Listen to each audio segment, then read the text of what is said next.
दोस्तों, अंतरिक्ष में जाकर उसे वहां पर खोजबीन करने का सबसे पहला प्रोसेस होता है अंतरिक्ष में जाना। इंसान कई दशकों से चीजों को अंतरिक्ष में भेज रहे हैं और ऐसा करने के लिए हमेशा ही रॉकेट का इस्तेमाल किया जाता है। रॉकेट एक तरह का इंजन होता है जो किसी भी सामान को अंतरिक्ष तक छोड़ने का काम करता है। सिर्फ सामान ही नहीं बल्कि एस्ट्रोनॉट भी रॉकेट के जरिए ही अंतरिक्ष में जा पाते हैं। लेकिन क्या आपने कभी ये सोचा है कि जब एस्ट्रोनॉट को अंतरिक्ष से वापस आना होता है तो वो ऐसा कैसे कर पाते हैं? आखिर कोई इंसान जब अंतरिक्ष से वापस पृथ्वी पर आता है तो किन किन प्रोसेस से गुजरना पड़ता है? आपको ये भी पता होगा कि 2003 में कल्पना चावला और उनके 6 साथी एस्ट्रोनॉट अंतरिक्ष से वापस आ रहे थे। जब उनका अंतरिक्ष यान वायुमंडल के अंदर एंटर होता है तो उसके आगे वाले हिस्से में कुछ प्रॉब्लम की वजह से आग लग जाती है और उन 7 लोगों की दर्दनाक मौत हो जाती है। आज के इस वीडियो में हम आपको अंतरिक्ष में जाने से लेकर अंतरिक्ष से वापस आने के पूरे प्रोसेस को बताने वाले हैं, इसलिए इसे अंत तक आप जरूर देखिएगा। आप देख रहे हैं रहस्य टेलीविजन यूट्यूब चैनल। मैं हूं आपके साथ सुरेश सांचोरी। सबसे पहले तो ये जानते हैं कि आखिर अंतरिक्ष में चीजों को लॉन्च कैसे किया जाता है। इसके लिए फिजिक्स के एक बहुत ही बेसिक नियम का इस्तेमाल किया जाता है जिसे न्यूटन का तीसरा नियम कहते हैं। न्यूटन का तीसरा नियम यह कहता है कि जब भी आप किसी चीज पर फोर्स लगाते हैं तो वह भी चीज आप पर उतना ही फोर्स ऑपोजिट डायरेक्शन में लगाती है। जब आप किसी चीज को अपने हाथ से चोट पहुंचाने की कोशिश करते हैं तो वह चीज भी उल्टा फोर्स लगाकर आपके हाथ को चोट पहुंचाती है। इसे ही इक्वल एंड ऑपोजिट रिएक्शन कहा जाता है। इसे हम आम जिंदगी में कई जगह नोटिस कर सकते हैं। जब आप जमीन पर चलते हैं तो आपके पैर जमीन पर फोर्स लगाते हैं। ये फोर्स जैसे कि जमीन पर पड़ता है, जमीन भी आपको ऊपर की ओर धक्का देती है, जिस वजह से आप आसानी से चल फिर पाते हैं। रॉकेट को भी इसी नियम का इस्तेमाल करके अंतरिक्ष में लॉन्च किया जाता है। आपने कई बार ये नोटिस किया होगा कि रॉकेट लॉन्च होने के समय उसके नीचे के हिस्से से बहुत सारी आग और धुआं बाहर निकलता है। असल में ये रॉकेट का फ्यूल होता है जिसे बर्न करके एक थ्रस्ट प्रोड्यूस किया जाता है। थ्रस्ट भी एक तरह का फोर्स होता है जिसे आप बिल्कुल धक्के की तरह मान सकते हैं। जब रॉकेट से इतनी सारी गैस और धुआं बाहर निकलता है तो वह जमीन पर फोर्स लगाती है। इसी के इक्वल एंड ऑपोजिट रिएक्शन के तहत जमीन भी रॉकेट पर उतना ही फोर्स लगाती है। इस वजह से रॉकेट को ऊपर की ओर धक्का मिलता है और वह लॉन्च हो पाता है। ये बिल्कुल वैसा ही है जैसे आप पतंग को उड़ाने के लिए अपने दोस्तों से मदद मांगते थे। आपका दोस्त उस पतंग को पकड़ के ऊपर की ओर फेंकता था जिससे वह लॉन्च हो जाती थी और उड़ने लगती थी। रॉकेट के साथ भी बिल्कुल ऐसा ही होता है। रॉकेट के साथ आमतौर पर पेलोड को अटैच करके अंतरिक्ष में भेजा जाता है। आप रॉकेट को एक टैक्सी जैसा समझ सकते हैं जो चीजों को पृथ्वी से अंतरिक्ष तक ले जाने का काम करता है। कई बार ये इंटरनेशनल स्पेस स्टेशन में मौजूद एस्ट्रोनॉट के लिए दिल्ली की जो जरूरी चीजें हैं वो भी पहुंचाता है, तो कई बार चंद्रयान 3 जैसे स्पेसक्राफ्ट को पृथ्वी के वातावरण से निकालता है। कई बार इन्हीं रॉकेट के जरिए इंसानों को भी अंतरिक्ष में लॉन्च किया जाता है जो वहां जाने के बाद रिसर्च और स्टडी करते हैं। ये रॉकेट चीजों को अंतरिक्ष में पहुंचाने के बाद उनसे अलग हो जाता है और ऐसे ही पृथ्वी का चक्कर लगाने लगता है। हालांकि जो मुख्य स्पेसक्राफ्ट होता है वह पृथ्वी पर बैठे वैज्ञानिकों द्वारा कंट्रोल किया जा रहा होता है।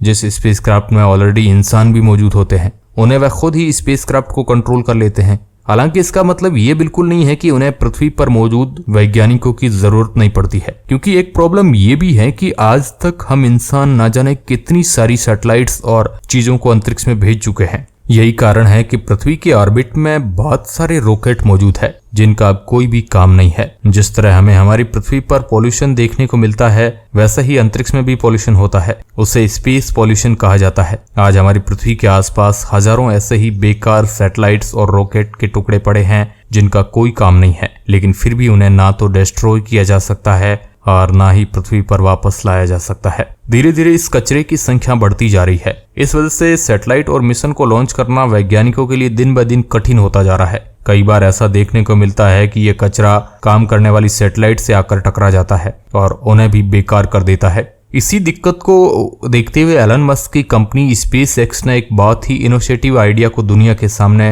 इंट्रोड्यूस किया था। ये कंपनी नॉर्मल रॉकेट की जगह रीयूजेबल रॉकेट बनाती है, यानी ऐसे रॉकेट जो अंतरिक्ष में जाने के बाद पृथ्वी पर वापस भी आ जाते हैं।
इसलिए कई बार इन स्पेसक्राफ्ट के पीछे एक पैराशूट भी खुल जाता है जो रफ्तार को कंट्रोल करने में मदद करता है।